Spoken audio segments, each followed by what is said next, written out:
কালো টাকা পেশি শক্তি যে নির্বাচন প্রভাবিত করবে এমন নির্বাচন তো আমরা চাই না। নির্বাচনের জন্য যে পরিবেশ দরকার সেটা এখনো নাই, এই জন্যই তো আমরা লেভেল প্লেইং ফিল্ড চাচ্ছি। আমরা মনে করছি যে দেশের আগের যেমন অবস্থা ছিল এখন সে থেকে ভিন্ন কোনো অবস্থা নেই।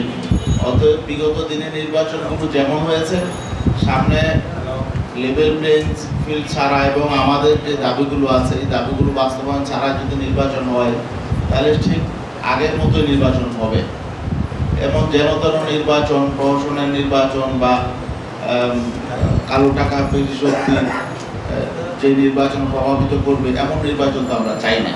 আমরা চাই জুলাই অভ্যুত্থান যে কারণে হয়েছে রাজনীতিতে গুণগত পরিবর্তন হোক এবং একটা সুষ্ঠু, গ্রহণযোগ্য, ক্রেডিবল একটা নির্বাচন হোক।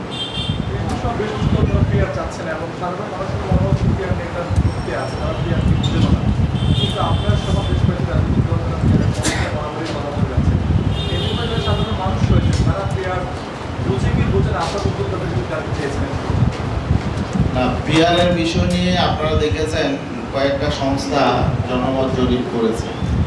এখানে তো একটা জরিপে আমরা দেখেছি 71% মানুষ পিআর চায়। আরেকটা জরিপ তারপরে আবার হয়েছে, সেখানে বলেছে যে 55 বা 56% মানুষ পিআর চায় না। তাহলে এই জরিপে কিন্তু আমরা দেখতে পাচ্ছি যে প্রায় 45% মানুষ পিআর চায়। দুইটা জরিপ যদি আপনারা দেখেন তাহলে আমরা মনে করতে পারি যে প্রায় 50%-এর বেশি মানুষ পিআর চায় আর অধিকাংশ রাজনৈতিক দল চায়।